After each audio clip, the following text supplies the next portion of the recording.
আচ্ছা, ক্লাস 9-এর সালোক সংশ্লেষের পোর্শনের আজকে এটা সেকেন্ড ভিডিও। আমি এর আগের দিনকে যে প্রথম ভিডিওটা পোস্ট করেছিলাম তাতে সালোক সংশ্লেষের আমি বলেছিলাম যে দুটো দশা আছে। সালোক সংশ্লেষের সমস্ত বিক্রিয়াটা দুটো দশায় বিভক্ত, একটা হচ্ছে আলোক দশা আর একটা হচ্ছে অন্ধকার দশা। আলোক দশার বিক্রিয়াগুলো ক্লোরোপ্লাস্টের গ্রানার মধ্যে সম্পন্ন হয়, আর অন্ধকার দশার বিক্রিয়াগুলো ক্লোরোপ্লাস্টের স্ট্রোমার মধ্যে সম্পন্ন হয়। আমি সালোক সংশ্লেষের আলোক দশার এই বিক্রিয়াগুলো আগের দিনকে পরপর করে দেখিয়েছিলাম। আমি আরেকবার তবু সংক্ষেপে বলছি। প্রথম ধাপে ক্লোরোফিল সূর্যালোক থেকে আগত ফোটন কণা শোষণ করে সক্রিয় হলো বা উত্তেজিত হলো। এই উত্তেজিত ক্লোরোফিল পরিবেশ থেকে গৃহীত জলকে ভেঙে H+ আয়ন আর OH- আয়নে পরিণত করলো। পরের ধাপে 4টে করে OH- আয়ন যুক্ত হয়ে গিয়ে 2 অণু জল এবং 1 অণু অক্সিজেন উৎপন্ন করলো। এই অক্সিজেন উপজাত বস্তু হিসেবে বেরিয়ে আসে। তারপরে NADP, যেটা পাতার মধ্যে উপস্থিত একটি যৌগ, সেটাই আগে যে H+ আয়নটা উৎপন্ন হলো সেটাকে গ্রহণ করে NADPH2 তৈরি করে। আর সবার শেষে আমি বলেছিলাম যে ADP, পাতার মধ্যে উপস্থিত অ্যাডিনোসিন ডাইফসফেট, যেটা অজৈব ফসফেটের সঙ্গে বিক্রিয়া করে উচ্চ শক্তি সম্পন্ন ফসফেট যৌগ বা ATP তৈরি করে। এই ATPর মধ্যে সৌরশক্তি আপাতত নিহিত থাকে। এই ATPর উৎপাদন পদ্ধতিটাকে বলে ফটোফসফোরাইলেশন। আমি বলেছিলাম যে ফসফোরাইলেশন কথাটার মানে হচ্ছে ATPর উৎপাদন। এক্ষেত্রে ATPর উৎপাদনটা হচ্ছে আলোর উপস্থিতিতে, তাই একে বলে ফটো মানে আলো, তাই ফটোফসফোরাইলেশন। তো সমগ্র আলোক দশাটা শেষ হয়ে যাওয়ার পর আমার হাতে দুটো পদার্থ থাকলো। সেটা কি? একটা থাকলো NADPH2 আর একটা থাকছে ATP। এরপরে আমরা অন্ধকার দশার বিক্রিয়াগুলোর দিকে যাব। দেখো, আলোক দশার এই যে 5টা বিক্রিয়া এতক্ষণ পর্যন্ত আমি লিখেছি বা তোমাদের দেখালাম, এর মধ্যে কোথাও কিন্তু কার্বন ডাই অক্সাইড কোথাও যুক্ত হয়নি। অথচ আমরা জানি যে সালোক সংশ্লেষে কাঁচা মাল হিসেবে প্রধান যে দুটো উপাদান কাজ করে তার একটা হলো কার্বন ডাই অক্সাইড আর একটা হলো জল। জলটা এখানে ব্যবহার হয়েছে, কিন্তু কোথাও কার্বন ডাই অক্সাইড কিন্তু এই বিক্রিয়ার মধ্যে লাগেনি। অন্ধকার দশার শুরুতেই যেটা হলো সেটা হলো পরিবেশ থেকে যে কার্বন ডাই অক্সাইড উদ্ভিদ গ্রহণ করেছে, সেই কার্বন ডাই অক্সাইড পাতার কোষের মধ্যে উপস্থিত একটা 5 কার্বনযুক্ত জৈব যৌগ আছে যার নাম হচ্ছে RUBP, রাইবিউলোজ বিসফসফেট। এটা কোনো বইয়ে RUDP দেয়া থাকে, রাইবিউলোজ ডাইফসফেট। সেম থিং, যেটাই লিখবে সেটাই হবে। তো এই কার্বন ডাই অক্সাইডকে RUBP গ্রহণ করে প্রথম যে জৈব যৌগটা তৈরি করে সেটা হচ্ছে PGA, ফসফোগ্লিসারিক অ্যাসিড। এগুলো বইয়ের মধ্যে এদের ফুল ফর্মগুলো দেয়া আছে, তোমরা বইটা যখন পড়বে তখন এই ফুল ফর্মগুলো পাবে। সুতরাং কার্বন ডাই অক্সাইড প্রথম প্রবেশ করে হচ্ছে অন্ধকার দশায়। আলোক দশায় কোথাও কার্বন ডাই অক্সাইড প্রবেশ করে না। এবং কার্বন ডাই অক্সাইড প্রবেশ করার সঙ্গে সঙ্গে RUBP সেটাকে গ্রহণ করে প্রথম যে জৈব যৌগ তৈরি করে তাকে বলে PGA। এটা তোমাদের শর্ট প্রশ্ন আসে, যে প্রশ্ন আসে সালোক সংশ্লেষে প্রথম কার্বন ঘটিত জৈব যৌগ কোনটি? উত্তর হচ্ছে PGA। PGA হচ্ছে প্রথম জৈব যৌগ যার মধ্যে কার্বন আছে। দ্বিতীয় ধাপ, এবং এখানে আরেকটা জিনিস বলি, এই বিক্রিয়াটা করতে সহযোগিতা করে হচ্ছে রুবিস্কো বলে একটা এনজাইম। এই রুবিস্কো পৃথিবীতে সবথেকে বেশি পরিমাণ যে উৎসেচক পাওয়া যায় সেটা হচ্ছে রুবিস্কো। এটা পরে গিয়েও তোমাদের অনেক সময় প্রশ্ন আসে যে পৃথিবীতে কোন প্রোটিন, এনজাইম বা উৎসেচক সবগুলোই প্রোটিন দ্বারা নির্মিত, সবথেকে বেশি পরিমাণে কোন প্রোটিন পাওয়া যায়? আনসার হচ্ছে rubisco. 16% of total plant protein, উদ্ভিদের যত প্রোটিন আছে তার মধ্যে 16% প্রোটিন হচ্ছে রুবিস্কো। কাজেই বুঝতেই পারছো পৃথিবীতে কত সংখ্যক উদ্ভিদ আছে, তাদের 16% মানে বিরাট অ্যামাউন্ট, সব থেকে বেশি পরিমাণে এই উৎসেচক পাওয়া যায়। এটা আরেকটা প্রশ্নও আসে যে কেন কার্বনের আবদ্ধীকরণ বা কার্বন কেবলমাত্র অন্ধকার দশাতেই আবদ্ধ হয়, বা অন্ধকার দশা কেন ক্লোরোপ্লাস্টের স্ট্রোমার মধ্যে চলে, কেন গ্রানার মধ্যে চলে না? তার কারণ হচ্ছে রুবিস্কো, এই যে এনজাইমটা, এটা কেবলমাত্র ক্লোরোপ্লাস্টের স্ট্রোমায় উপস্থিত থাকে, গ্রানায় থাকে না। তাই অন্ধকার দশার বিক্রিয়াগুলো কেবলমাত্র স্ট্রোমাতেই চলে, গ্রানায় নয়। নেক্সট, এই যে 12 অণু PGA আমার এই ধাপে তৈরি হলো, এই 12 অণু PGA 12 অণু NADPH2 এবং 12 অণু ATPর সঙ্গে বিক্রিয়া করলো, করে তৈরি করলো 12 অণু PgALD। এটা ছিল PGA, এখান থেকে তৈরি হলো PgALD ফসফোগ্লিসারিক অ্যাসিড, আর PgALDকে বলা হয় ফসফোগ্লিসারালডিহাইড। এইখানে সবথেকে ইম্পর্টেন্ট জিনিসটা এবার আসবে, সেটা হলো দেখো এই বিক্রিয়া চালাতে গিয়ে আমার এই দুটো উপাদান লেগেছে, একটা NADPH2 আর একটা ATP। এই উপাদান দুটো কোথা থেকে এলো? এই উপাদান দুটো এলো আলোক দশা থেকে। কাজেই আলোক দশার শেষে আমার যে পদার্থ দুটো ছিল সেই পদার্থ দুটো এই বিক্রিয়াটায় গিয়ে ব্যবহৃত হয়ে গেল, এবং এই পদার্থ দুটো যদি না উৎপন্ন হতো আলোক দশায়, তাহলে কিন্তু আমার অন্ধকার দশার এই বিক্রিয়াটা চলতো না। এই কারণে বলা হয় যে অন্ধকার দশা মানে কি অন্ধকারে হয়? উত্তর হচ্ছে না, অন্ধকার দশা মানে সেখানে প্রত্যক্ষ সূর্যালোকের উপস্থিতির দরকার নেই, কিন্তু পরোক্ষভাবে সূর্যালোকের উপস্থিতির দরকার। কেন না পরোক্ষভাবে উপস্থিতির প্রয়োজন এই কারণে যে আগে যদি একটা আলোক দশা না চলে, আগে যদি আমার এই NADPH2 আর ATP উৎপন্ন না হয়, তাহলে কখনোই অন্ধকার দশার এই স্টেপটা হবে না, ফলে এখান থেকে 12 অণু PgALD তৈরি হবে না। কাজেই আলোক দশা যদি না চলে অন্ধকার দশা অটোমেটিক্যালি বন্ধ হয়ে যাবে। সুতরাং অন্ধকার দশা চালাতে গেলে প্রত্যক্ষ সূর্যালোকের উপস্থিতির প্রয়োজন না হলেও পরোক্ষভাবে সূর্যালোকের উপস্থিতির প্রয়োজন। এই পর্যন্ত যদি ক্লিয়ার হয়ে গিয়ে থাকে, তারপরে স্টেপসটা খুব ইজি। এই যে 12 অণু PgALD, এটা দুটো ভাগে ভাগ হলো, একটা হলো 10 অণু PgALD আর একটা ভাগে গেল 2 অণু PgALD। এই 2 অণু PgALD থেকে 1 অণু C6H12O6 বা গ্লুকোজ উৎপন্ন হলো, আর বাকি 10 অণু PgALD থেকে আবার 6 অণু RUBP উৎপন্ন হলো।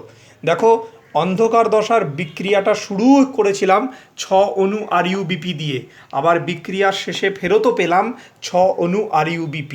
কাজেই এইরকম একটা কোনো বিক্রিয়া, যে বিক্রিয়া যত অণু কোনো পদার্থ দিয়ে শুরু হলো তত অণু পদার্থই যদি বিক্রিয়ার শেষে আবার ফেরত চলে আসে, তখন আমরা বলবো বিক্রিয়াটা একটা চক্রাকার পদ্ধতি। সুতরাং এই জন্যই এই অন্ধকার দশার বিক্রিয়াটাকে একটা চক্র বলা হয়।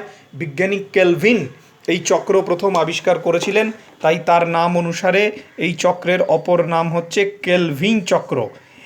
অন্ধকার দশাকে আরও আরেকটা টার্ম দেয়া হয়, সেটা হচ্ছে C3 চক্র। এই প্রশ্নটা তোমাদের খুব আসে যে অন্ধকার দশার বিক্রিয়াগুলোকে C3 চক্র বলে কেন? তার উত্তর হচ্ছে এই যে প্রথম অন্ধকার দশায় 12 অণু এই যে PGA তৈরি হলো, প্রত্যেকটা PGA অণুর মধ্যে 3টে করে কার্বন আছে, অর্থাৎ 3 কার্বনযুক্ত জৈব যৌগ হলো PGA।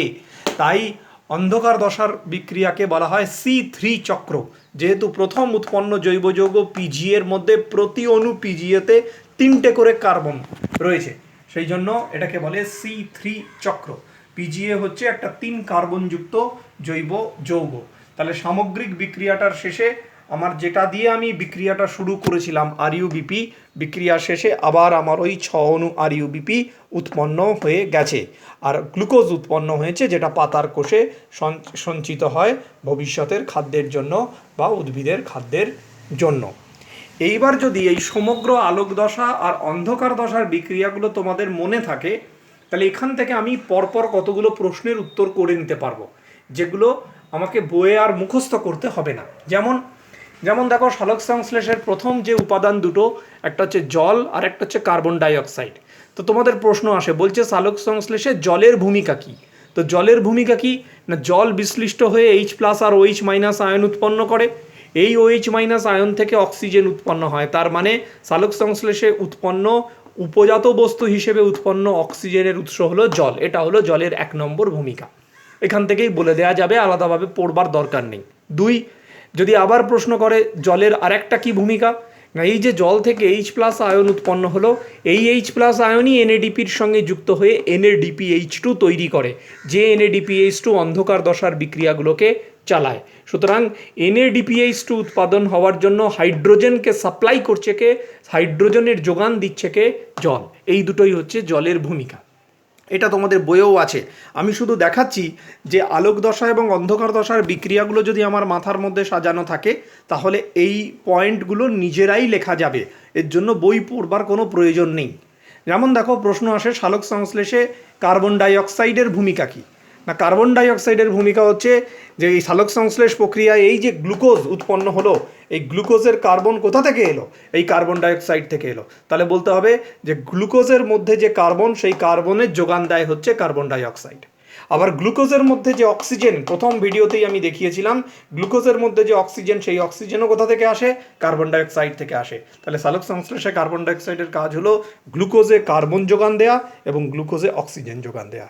এইগুলো গেল সালোক সংশ্লেষের কাঁচামাল দুটো। এবার সালোক সংশ্লেষে যে সাহায্যকারী উপাদান রয়েছে, একটা হচ্ছে সূর্যালোক আর একটা হচ্ছে ক্লোরোফিল। এদের কাজ কি? না ক্লোরোফিলের কাজ কি? না ক্লোরোফিল সূর্যালোকের ফোটন কণা শোষণ করে সক্রিয় হয় এবং সেই সক্রিয় ক্লোরোফিল জলকে ভেঙে H+ আর OH- আয়নে পরিণত করে, যেটাকে বলে জলের ফটোলাইসিস। তাহলে ক্লোরোফিলের 1 নম্বর কাজ হচ্ছে সূর্যালোকের থেকে ফোটন কণা শোষণ করে নিজের সক্রিয় হওয়া, এবং 2 নম্বর কাজ হচ্ছে সেই সক্রিয় ক্লোরোফিল জলের ফটোলাইসিস ঘটায়, ফলে H+ আয়ন আর OH- আয়ন উৎপন্ন হয়। ক্লোরোফিলের আরও কাজ আছে, সেটা হচ্ছে এই যে ক্লোরোফিল ফোটন কণা শোষণ করে উত্তেজিত হলো, এরপরে সেই শক্তি সে ত্যাগ করে, যে শক্তি পরবর্তীকালে এটিপির মধ্যে আবদ্ধ হয়। সুতরাং সালোক সংশ্লেষ প্রক্রিয়া সৌরশক্তিকে এটিপির মধ্যে আবদ্ধ করতে সহযোগিতা করে কে? ক্লোরোফিল। এটা হলো ক্লোরোফিলের কাজ। নেক্সট, সালোক সংশ্লেষে সূর্যালোকের ভূমিকা কী? এখান থেকেই হয়ে যাবে। সূর্যালোকের মধ্যে যে ফোটন কণা, সেটা যখন ক্লোরোফিলের ওপর পড়ে তখন ক্লোরোফিলকে সক্রিয় বা উত্তেজিত করে। কাজেই সূর্যালোকের 1 নম্বর কাজ হচ্ছে ক্লোরোফিলকে উত্তেজিত করা। 2, সূর্যালোকের মধ্যে যে সৌরশক্তি আছে, এই পদ্ধতিতে ফটোফসফোরাইলেশন পদ্ধতিতে এটিপির মধ্যে সেটি আবদ্ধ হয় এবং সেই এটিপির মধ্যে আবদ্ধ শক্তি পরবর্তীকালে অন্ধকার দশার বিক্রিয়ার সময় যাবতীয় শক্তি সরবরাহ করে। এটা হচ্ছে সূর্যালোকের কাজ। তাহলে দেখো, এই পুরোপুরি জিনিসটা আসছে সালোক সংশ্লেষের আলোক দশা এবং অন্ধকার দশা থেকেই। এখানে আরেকটা খুব ইম্পর্ট্যান্ট প্রশ্ন, যেটা আমি তোমাদের মেটেরিয়ালে পাঠিয়েছি, ওখানে দেখবে লেখা আছে যে সালোক সংশ্লেষ প্রক্রিয়ায় সৌরশক্তির আবদ্ধকরণ ঘটে, ব্যাখ্যা করো। এটা কি? না দেখো, ছিল সূর্যালোক, পৃথিবীতে যাবতীয় শক্তির উৎস হচ্ছে সান বা সূর্যালোক। সেখানকার যে শক্তি ছিল সেটা প্রথমে কোথায় এলো? আলোক দশার শেষে এটিপির মধ্যে। এটিপির মধ্যে সেই শক্তিটা কি হিসেবে আবদ্ধ হলো? ছিল সৌরশক্তি প্রথমে, সেটা এটিপির মধ্যে যখন এলো, তাহলে এখানে সান, যার মধ্যে আছে সৌরশক্তি, সৌরশক্তি থেকে এলো এটিপি, এটিপির মধ্যে এই শক্তিটা কি শক্তি হিসেবে এলো? এই শক্তিটা এলো রাসায়নিক শক্তি হিসেবে। এরপরে এই এটিপি থেকে সেই শক্তিটা কিসের মধ্যে গেল? C6H12O6 এর মধ্যে গেল, অর্থাৎ গ্লুকোজের মধ্যে গেল। গ্লুকোজের মধ্যে এই শক্তিটা কি হিসেবে সঞ্চিত হলো? স্থিতিশক্তি হিসেবে। আমরা প্রাণীরা যখন এই উদ্ভিদ ও খাদ্যদ্রব্যগুলোকে খাই, তখন এই গ্লুকোজ আমাদের শরীরে যায়, আমাদের শরীরে গিয়ে এই গ্লুকোজ যখন ভাঙে, তখন স্থিতিশক্তি কিসে পরিণত হয়? গতিশক্তিতে পরিণত হয়। আমরা প্রাণীরা চেষ্টা করলেও, হাজার চেষ্টা করলেও কখনো সৌরশক্তির আবদ্ধকরণ করতে পারবো না। আমাদের ক্ষমতাই নেই যে সৌরশক্তিকে নিজেদের মধ্যে আবদ্ধ করি। এই কাজটা কেবলমাত্র পারে হচ্ছে উদ্ভিদ। তাহলে সৌরশক্তি প্রথমে এটিপির মধ্যে রাসায়নিক শক্তি হিসেবে জমা থাকে, পরে সেই শক্তি C6H12O6 বা গ্লুকোজের মধ্যে স্থিতি শক্তি হিসেবে জমা হয়। কাজেই সালোক সংশ্লেষ পদ্ধতিতেই কেবলমাত্র সৌরশক্তির আবদ্ধকরণ ঘটে। পৃথিবীতে সমস্ত শক্তির কেন্দ্রবিন্দু হচ্ছে সালোক সংশ্লেষ। কেন? এই যে C6H12O6 বা গ্লুকোজ, এর মধ্যে যে সঞ্চিত স্থিতিশক্তি থাকলো, আমরা প্রাণীরা যখন খাদ্য হিসেবে পরবর্তীকালে উদ্ভিজ কোনো খাবার খাই, তখন আমাদের মধ্যে ওই শক্তি ঢোকে, ওই স্থিতিশক্তিকে আমরা পরে গতিশক্তিতে রূপান্তরিত করি এবং সেই গতিশক্তিকে আমরা কাজে লাগাই। এই কারণে এটা আরেকটা প্রশ্ন যে সালোক সংশ্লেষের তাৎপর্য কী? তার মধ্যে প্রধান তাৎপর্য হচ্ছে পৃথিবীর যাবতীয় শক্তির আবদ্ধকরণ ঘটে সালোক সংশ্লেষের মাধ্যমে। সালোক সংশ্লেষ যদি না ঘটতো, তাহলে সৌরশক্তি প্রথমে, দেন রাসায়নিক শক্তি, দেন স্থিতিশক্তি, এই এনার্জির রূপান্তরটাই হতো না। সেক্ষেত্রে আমরাও শক্তি থেকে বঞ্চিত হতাম।